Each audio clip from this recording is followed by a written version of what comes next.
Oh man, I'm so excited. We really gotta thank Hollywood for bringing back all these legacy characters to... What do you mean they're just bringing them back to humiliate them? Hey y'all, SnarkyJay cosplay here. A hopeless Luke Skywalker flings a lightsaber despondently into the ocean. An aging failure of an Indiana Jones gets punched in the face. Han Solo gets run through with a lightsaber by his own My Chemical Romance loving son. Boba Fett is turned into a sidekick in his own show. I hope you're seeing the trend here. In modern Hollywood, audiences show up in droves to see and witness their favorite legacy characters all over again, only to be continuously not just let down, but shot down by Hollywood and their modern ideas. And see, having a successful legacy character fail and flounder isn't subversion, it's dog shit, lazy writing that disrespects the very foundations that major franchises are built on. Jumping right into this, look, it's not that I'm an old stick in the mud and I believe you can't pass the torch after a certain amount of time. I think it's embarrassing considering the idea of like a 90-year-old action movie star continuing to do this because they won't pass on the torch. But the problem is,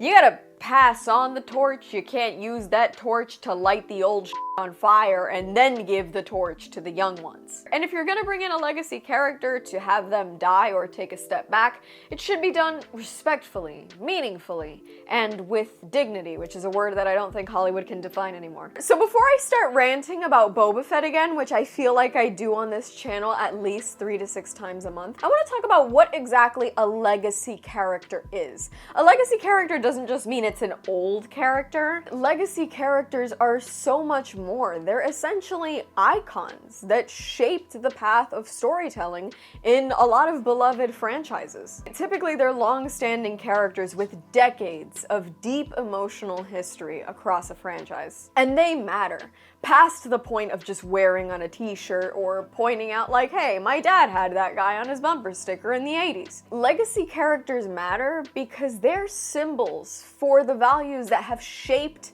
entire fandoms and sometimes even generations. And their arcs typically span multiple generations. You consider that Luke Skywalker can and should be as special now as he was when we were watching the prequels, as he was during the original trilogy. I mean, that's years, decades of emotional relevance from one character. And the big kicker here when it comes to legacy characters is that fans have invested their hopes, their time, their emotion, and their love into them. And that's why they mean so much, and that's why Hollywood likes to use them, because there's no tool more powerful than nostalgia. Think about Luke Skywalker, Han Solo, Indiana Jones, Leia Organa, Obi-Wan Kenobi, even Optimus Prime. I mean, there are so many legacy characters to pull from any franchise over a number of franchises, number of decades. There are so many. And the trend, unfortunately, with these legacy characters has been to drag them back into the franchise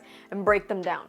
In my opinion, you don't have to light the house on fire to build a newer, shinier one, more modern one next door, but Hollywood keeps lighting the matches anyway, and we're getting all out of lighter fluid. The formula for legacy characters in Hollywood is oh so simple. You bring them back, typically with a teaser, a big announcement, and you get people really excited. You bring back a popular legacy character and you stoke the audience for their arrival. Then they make them incredibly jaded, weak, they humiliate them, they essentially make them a shell of what they used to be. The next step, usually they either kill them off completely or just find a way to quietly write them out to make room for the new characters. And the final step, expect applause for successfully passing the torch and hopefully make a profit. It's such a blatant bait and switch that I don't know how they think we don't notice. They market based off a legacy character and then they give them the boot to make room for a newer, better character. And then usually they blame us for being upset. And all of that ultimately feels like a constant pattern of betrayal on Hollywood's part. I don't even have to talk about what they did with Luke being irrelevant, old, and cranky, and just awful, or Han being stabbed by his son, or Leia being sidelined at every f***ing turn to make Rey look better, and her death being her floating through space like Mary f***ing Poppins. Think about what happened to Indiana Jones, to Obi-Wan. Think about the new Ghostbusters movies, which have essentially become like a passing of the torch, but also a bait and switch. Even one that really f***ing pissed me off, if you were one of the 20 people that watched Lightyear a few years back, that piece of shit movie completely reimagined a beloved classic legacy character into a soulless remake that basically had none of the heart and no connection to the original that I knew and loved. I will never stop being mad about Lightyear because I've already said it on this channel, I had an unhealthy affection for Buzz Lightyear when I was like ages 3 to 5, and I'm not ashamed of it. And the problem is that Hollywood just keeps doing it. They think it's bold, but it's really not. It's just forced branding. They know nostalgia gets asses in seats. But the thing is, nostalgia can only go so far, right? Because they have their new thing that they're trying to build. The new, modern remakes for modern audiences, the modern takes on these characters and these franchises, so they can't let the nostalgia be the driving force here. Of course, they have to find ways to destroy these legacy characters at every f***ing turn, so you're eventually like, yeah, I don't f***ing like Boba Fett anymore. He looks like a big f***ing jabroni, so I might as well buy the Mando t-shirt instead. Because the writing in Hollywood has gotten so incredibly shallow, these characters, these new characters, never feel like they've earned anything the way our legacy characters did, so they have to just tear down the old worlds to prop them up, because there's nothing else holding them up. Their castles are made of sand. And so then, eventually, these new leads that are sometimes just these legacy bait and switches, they are modern, diverse, new takes, they are ultimately always going to suffer as a result of this technique because they're built on disrespect and not legacy, or even better, good storytelling. Longtime fans are alienated by this strategy, and then because the characters are poorly written and the stories really don't work like the old ones did,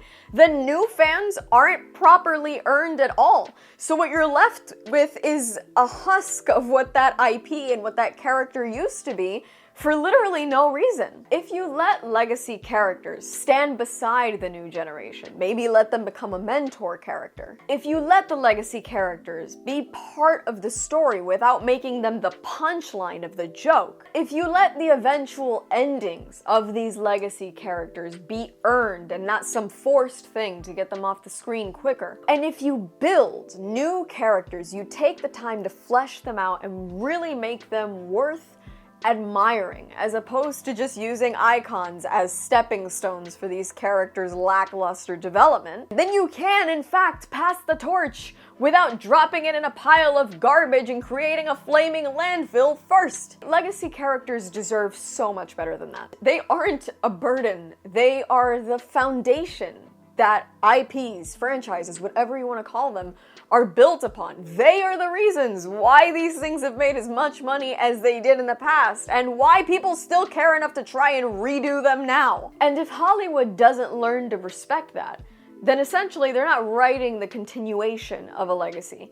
They're writing something new and erasing the old one. And all that ever does is piss people off and bomb at the box office. And that's all from me. I've been SnarkyJay. Thank you so much for watching. Please don't forget to like and subscribe. For more SnarkyJay, be sure to check me out on Instagram. And if you'd like to support me, this channel, and my content creation, do check out and consider subscribing to my Patreon for exclusive photo shoot sets and cosplay content. I'll add links to all of those in the description below. And let me know which legacy character you want to see given justice in the comments below.